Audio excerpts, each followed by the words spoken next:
เมื่อนี้ไอ้ก็มาถามข่าวเรื่องราวเด้อที่ไอ้ใหญ่เพิ่นจากจังหวัดอุดรถ้าสมมุติว่าน้องบ่ทันเอาพัวไอ้ใหญ่เพิ่นว่าอยากมาเล่นอยู่เฮือนเจ้าเองมาเยี่ยมมายามได้บ่มื้อหน้าได้บ่ยินดีต้อนรับเสมอคันถ้าน้องเอาพัวแล้วเป็นจังไดบัดนี้ให้ไปเยี่ยมไปยามมีพ่อยแม่เป็นจังไดไอ้เพิ่นแต่จังหวัดอุดรหล่อบ่จักเปอร์เซ็นต์ลอยเลยถึกสเปคเลยเนาะ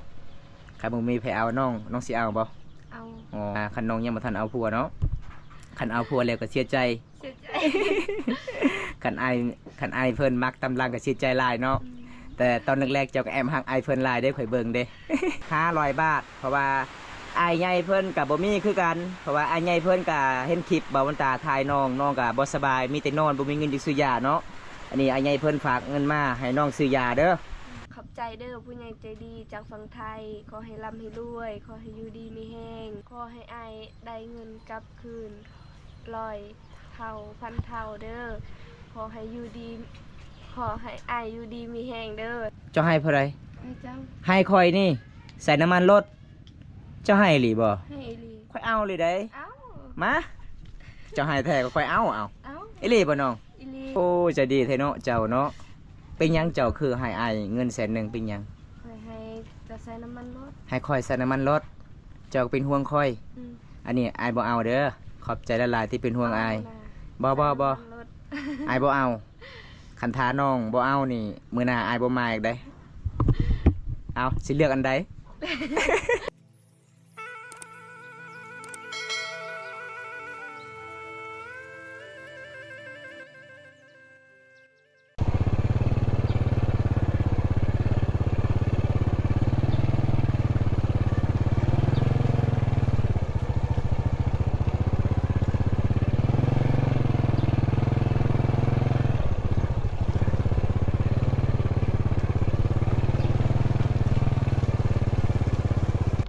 เอาถ้าสบายดีทุกคนสบายดีบรรยากาศยามตอนเที่ยงทุกคนเลยมื้อนี้บอมตาก็จัดให้ตามคำขอ FC ให้บอมตาไปเยี่ยมไปยามไปเบิ่งสาวไทยน้องบ่สบายหลายมื้อแล้วทุกคนเลยบ่มีเงินจะซื้อยาเพราะว่าน้องก็บ่สบายพี่น้องตอนนั้นบอมตามาเยี่ยมมายามมื้อนี้บอมตาก็ไม่มายามอีกเป็นครั้งที่2หลังจากที่บอมตาไปเยี่ยมมายามตอนนั้นก็บ่ได้ไปเยี่ยมยามเลยพี่น้องมื้อนี้ก็สิได้พ่อน้องหรือบ่พี่น้องเพราะว่ามื้อนี้ก็ฝนตกห้ามทุกคนเห็นบ่ฝนฟ้าอากาศแดดอยู่แต่ฝนตกพี่น้องจะได้ครับชมน้ำกันเลยทุกคนจะเป็นบ้านของสาวไทยพี่น้องเว้ยมื่อนี้ฝนตกไฟฟ้าเลยทุกคนเลยมื่อนี้ทุกคนอันนี้คือพอเพิ่นอยู่เพิ่นที่ศาลพี่น้อง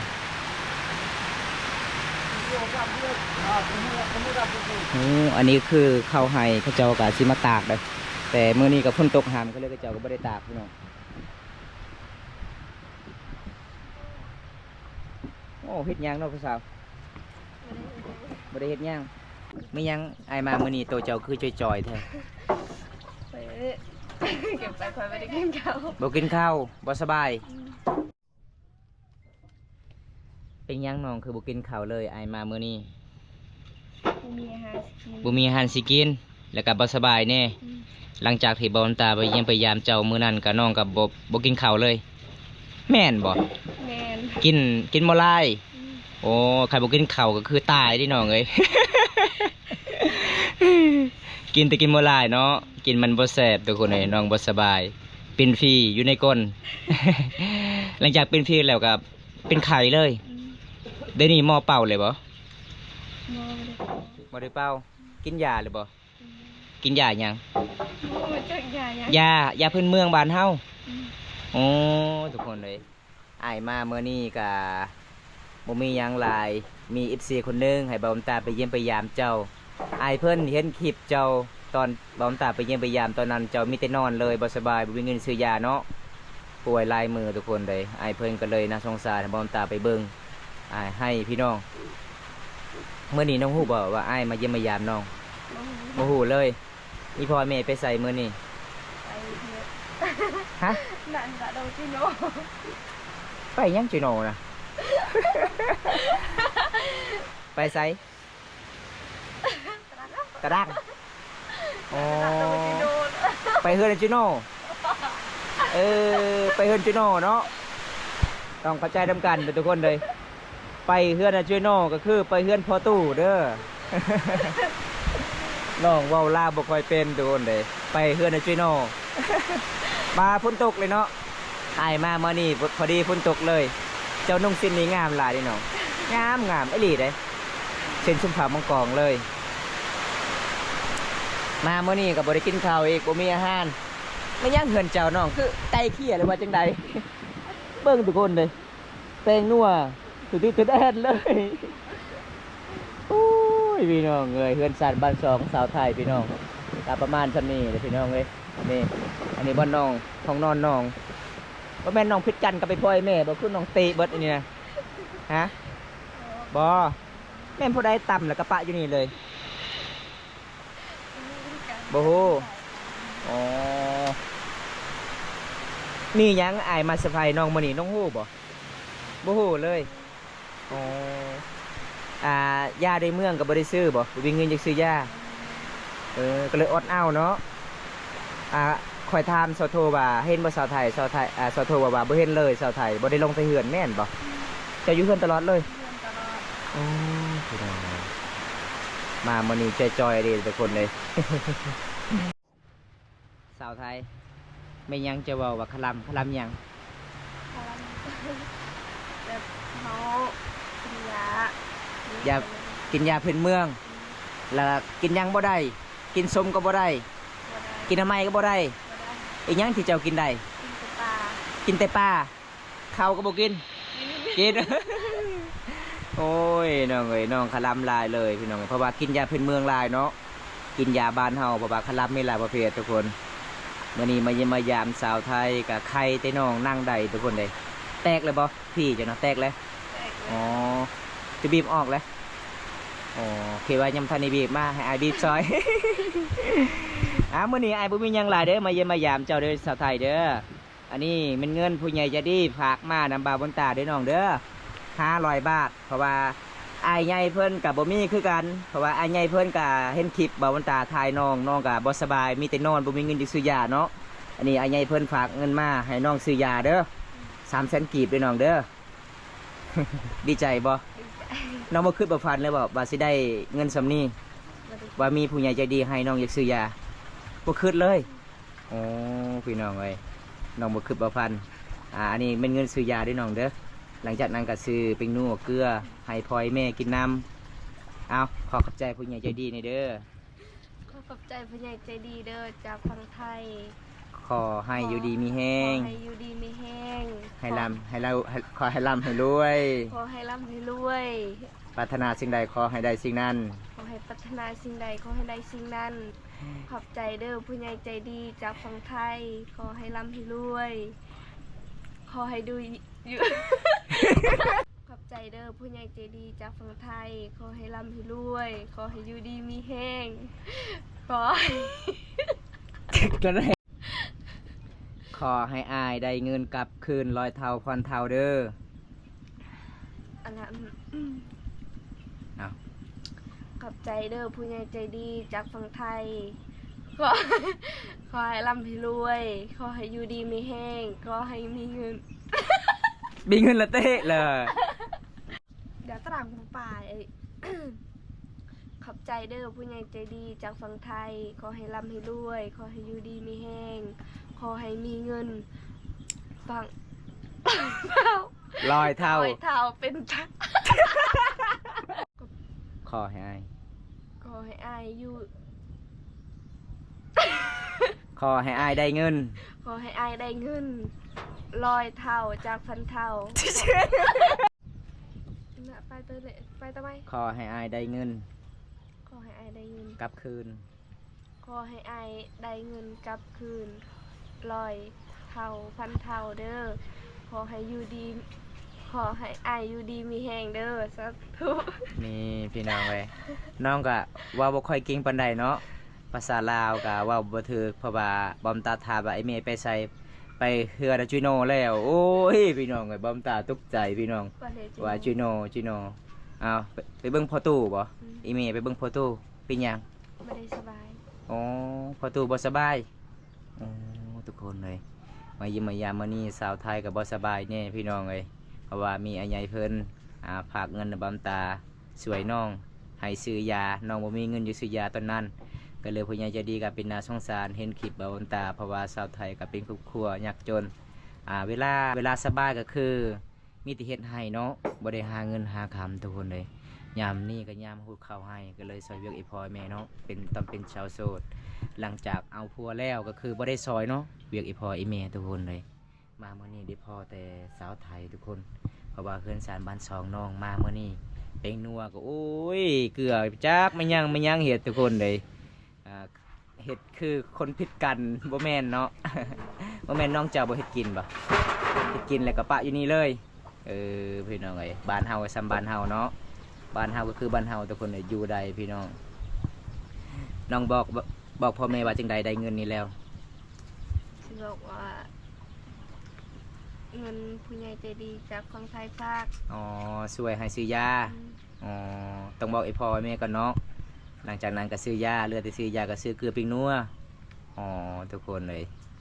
นี่ละพี่น้องมาเมื่อนี้น้องกับใครได้นั่งนิดนึงเพราะว่า FC หลายๆคนให้บอมตาไปเยี่ยมไปยามบอมตากระติดภารกิจหลายพี่น้องเลยออกหลายๆหมู่บ้านแล้วก็ไปสะพานบุญหลายๆหมู่บ้านทุกคน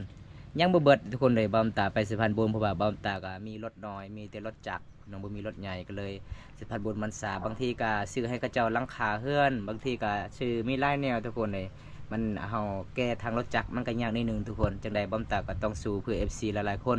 ได้รับชมคลิปแต่ละคลิปก็บ่เป็นง่ายเมื่อวานนี้ก็เดินทางหมู่บ้านคนสีก็ลงป่าอีกโอ้ยพี่น้องจนเป็นไข่ฝนตกห้ำแน่จังใดก็สู้เพื่อ FC หลายๆคนเลยทุกคนเลยบ่เป็นหยังพี่น้อง เอ็ดนะ มีหยังจะเว้านะ ไปให้เจ้าใส่น้ำมันรถ เจ้าให้เท่าไหร่ แสนหนึง 100,000อยู่ไสเจ้าให้นะ นี่ อีหลีบ่เบิ่งเงินนะใบหยังนี่ ไปให้สิ ใบ50เจ้าให้เท่าไหร่ ให้เจ้า ให้คอยนี่ใส่น้ำมันรถเจ้าให้อีหลีบ่ ให้อีหลี ค่อยเอาเลยได้ เอ้า มาเจ้าให้แท้ก็ค่อยเอา เอ้า อีหลีบ่น้อง อีหลี อันนี้มันไม่ง่ายได้เงิน100,000นี่น้องเอ้ยซื้อยานี่มันก็ดีได้บางทีเด้ โอ้จะดีแท้เนาะเจ้าเนาะเป็นหยังเจ้าคือให้อายเงิน100,000เป็นหยัง ไปให้เจ้าใส่น้ำมันรถ ให้คอยใส่น้ำมันรถเจ้าเป็นห่วงคอย อืม แต่ส่วนคอยเป็นห่วงเจ้าหลายได้ เจ้าบ่สบายแน่ขนาดฝนตกบอมตาก็ลุยเลยได้ให้เจ้าได้เงินมีเงินซื้อยาอันนี้อายบ่เอาเด้อขอบใจละลายๆที่เป็นห่วงอาย บ่ ใส่น้ำมันรถ อายบ่เอาคันท้าน้องบ่เอานี่มื้อหน้าอายบ่มาอีกได้เอาสิเลือกอันใด เงินขับใจอายหลายๆเด้อ บ่เป็นหยังขอให้น้องดูแลสุขภาพแข็งแรงตลอดไปเด้อขอให้ได้ผัวไวๆเด้อน้องเด้อ ไปเมื่อใดมีแต่บ่สบายทุกคนเลยบ่มีไผสิมักเลยเนาะคันเป็นไข้ตลอดเลยทุกคนเลยครอบครัวก็ยากจนแน่พี่น้องหมอสาวไทยเมื่อนี้อายก็มาถามข่าวเรื่องราวเด้อที่อายใหญ่เพิ่นจากจังหวัดอุดรถ้าสมมุติว่าน้องบ่ทันเอาผัวอายใหญ่เพิ่นว่าอยากมาเล่นอยู่เฮือนเจ้าอีกมาเยี่ยมมายามได้บ่มื้อหน้า ได้ ได้บ่ยินดีต้อนรับเสมอ อืม คันทาน้องเอาผัวแล้วเป็นจังไดบัดนี้ ให้ไปเยี่ยมไปยามมีพ่อยแม่อ๋อคันยังบ่ทันเอาผัวก็คือน้องก็ให้อายมาได้ อืม ถ้าให้อายมาได้ก็คือเจ้าต้อนรับแบบเก่าแบบเดิมเนาะมีหยังก็กินน้ำกันอ๋อทุกคนเลยเพราะว่าอายใหญ่เพิ่นบอกค่อยว่ามื้อหน้าค่อยไปเยี่ยมไปยามไปเด้อสาวไทยกับสาวโทเด้อเพราะว่าคิดฮอดน้องหลายใจดีมีหยังก็ย่อให้กินทุกคนเลย เป็นยังไงอายเพิ่นแต่จังหวัดอุดรหล่อบ่รอจักเปอร์เซ็นต์ ลอย ลอยเลย ถึกสเปกเลยเนาะคันบ่มีไผเอาน้องสิเอาบ่ เอา อ๋อคันน้องยังบ่มีคันน้องยังบ่ทันเอาผัวเนาะคันเอาผัวแล้วก็เสียใจ เสียใจ คันอ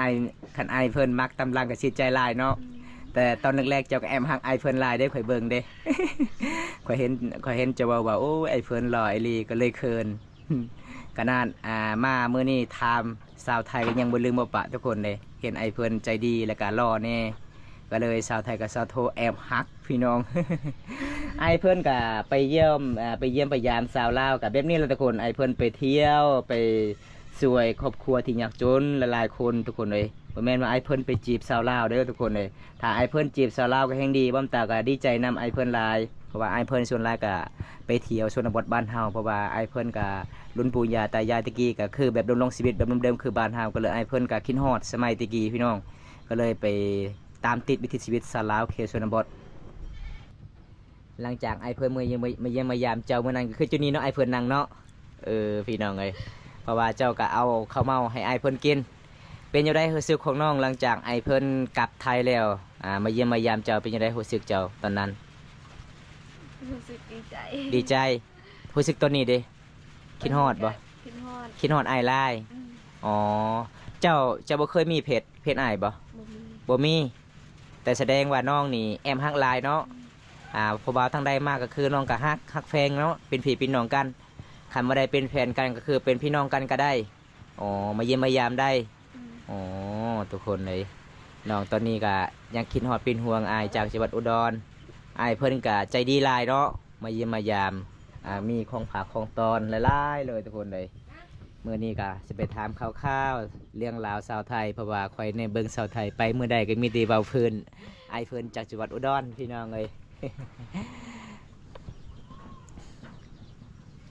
แล้วว่าฮู้ข่าวให้ ยัง ยังบ่ทันได้แล้วจักมือจึงเลยฮู้ข่าวให้ ยังไม่ได้พูดเลย ยังบ่ทันได้ฮู้ อืม อ๋อถ้าฮู้ข่าวให้แล้วก็คือสิเอาผัวเลยบ่ถ้ามีคนมัก อืม อ๋อเอาผัวไว้เนาะ เป็น มักเก่า เป็นหยังคือน้องอยากเอาผัวไว้นะอยู่เฮือนเฮาเป็นจังไดคือเจ้าอยากเอาผัวไว้ฮะโดนแล้วบ่อยู่เฮือน ต้องอยู่เพื่อน โดนแล้วอยู่เฮือน อืม อ๋อบ่อยากซอยเวียกอีพ่อยแม่ก็เลยอยากเอาผัวแม่นบ่ บ่แม่นแต่ว่าเขาอยู่ดนยัน อย่าเป็นผู้สาวเฒ่าอ๋อส่วนหลายนี่เขาเจ้าเว้าว่าผู้สาวเฒ่าบ่อายุ18 ปีโอ้ทุกคนเลยก็คือส่วนหลายสาวลาวเขตบ้านเฮานี่อายุ15 16 17นี่เอาผัวไว้ก็คือบางคนก็ว่าผู้สาวเฒ่าเนาะบ่มีผู้บ่าวมาเล่นแม่แอนเลยคันเป็นผู้สาวเฒ่าโอ้ทุกคนเลยหลังจากน้องฮู้ข่าวให้แล้วน้องว่าสิเอาผัวเด้อทุกคนถ้ามีผู้บ่าวทางใดมักบ่ว่าจะเป็นบรูลาวไทยเอาได้เบิดเนาะมักเบิดทุกคนเลย คันจะเอาผัวแล้วจูเขานี่เขาให้นี่ไอเพิ่นมานี่บ่ทันเวลาแล้วคันไอเพิ่นมาเยี่ยมมายามก็มีแต่มาเยี่ยมมายามมีพ่อไอแม่เจ้าละ เพราะว่าเจ้าสิเอาผัวไว้เด้ก็เจ้าพูดเขาให้นี่บ่ฮอดแล้วเนาะ10 มื้อเนาะคันเช้าแดดคันเช้าพ่นเนาะอันนี้ก็ยังพ่นตกทุกคนเลยพูดเขาให้บ่ได้น้องก็เลยอยู่เฮือนอยู่ศาลมาเมื่อนี้น้องก็ตักเขาให้นี่เฮ็ดจังใดพี่น้องวิถีชีวิตบ้านเฮาก็คือบ้านเฮาพี่น้องดำรงชีวิตเฮ็ดไร่เฮ็ดสวนตามผู้ตามป่าพี่น้องเอ้ยคันบ่ได้เฮ็ดก็บ่มีข้าวกินเนาะไปเฮ็ดงานก็บ่มีบ่อนรับจ้างบ้านเฮาเอ้าสาวไทยคือสิให้อีก บ่แม่นคิดฮอดอีแม่ไปเฮือนพ่อตู่บ่บ่แม่นอ๋อบ่แม่นน้องคิดฮอดน้าใหม่บ่เคยเบิ่งเจ้าเคยอยากไปหาน้าใหม่ มามื้อนี้ก็น้องบ่สบายอีกทุกคนสงสารน้องหลายเด้อทุกคนเลยนี่ผ้าห่มน้องประมาณส่ำนี้เด้อทุกคนอยู่นี่ตลอดเลยจะนอนเดียวเจ้าบ่เจ้าบ่ได้กางมุ้งเลย บ่มีมือน อนแบบนี้เลยบ่มียุงบ่เฮือนเจ้านะ มีคือกัน มีเนาะเพราะว่าเฮือนเจ้ามันติดกับป่าเด้ติดกับแคมป์บ้านทุกคนเลยนอกจากแคมป์บ้านก็เลยป่าหลายพี่น้องเพื่อนของน้องสาวไทย ตอนนี้น้องสิไปไสต่อตอนนี้นะ ไปหาน้องใหม่ ไปหาหน้าไม้กับหมู่บ่อ๋อพอดีกินอาหารแรงเนาะนี่ทุกคนเลยวิถีชีวิตสาวลาวเขตชนบทหาอยู่หากินคือไปหาหน้าไม้มื้อนี้อ้ายมาเยี่ยมมายามเจ้าบ่มีหยังหลายในน้องเด้อมื้อนี้ดีใจน้ำน้องหลาย มีผู้ใหญ่ใจดีฝากเงินนำบ่าวตาให้ไปสะพานบุญให้บ่าวตาก็ดีใจหลายน้ำผู้ใหญ่ใจดีที่ฝากเงินแล้วก็ช่วยน้องให้ซื้อยาน้องบ่สบายทุกคนมื้อนี้ก็ขอขอบคุณหลายๆอ้ายใหญ่เพิ่นจากพังไทยก็ขอให้อ้ายอยู่ดีมีแฮงก็ขอให้ร่ำให้รวยเด้อปรารถนาสิ่งใดขอให้ได้สิ่งนั้นเพราะว่าบ่าวตาก็ดีใจหลายผู้ใหญ่ใจดีให้บ่าวตาไปสะพานบุญให้ทุกคนเลยมื้อนี้อ้ายขอกราบเพิ่นเด้อน้องเด้อ ไปหาหน้าใหม่จักคนมื้อนี้ สอง 2 คนคันไปตอนนี้แล้วเวลากลับตอนแรงเลยบ่ อืม อ๋อพี่น้องคลิปนี้จบไว้เท่านี้ก่อนพี่น้องเอ้ยคลิปหน้าพบพอกันไหมถ้าพอได้รับชมคลิปนี้แล้วก็ฝากกดไลค์กดแชร์กดติดตามในเด้อทุกคนเลยวิถีชีวิตสาวลาวบ้านเฮาก็คือแบบนี้แหละพี่น้องหาอยู่หากินตามป่าตามดงเอาบายบาย FC นี่เด้อบายบายขอให้มันมานเด้อไปหาหน้าใหม่เด้อ นี่สิกลับบ้านเด้อทุกคนเลยหลังจากมาเยี่ยมมายามสาวโทสาวไทยพี่น้องเส้นทางกลับ ฮู้พี่น้องเอ้ยทางนั้นเด้อทุกคน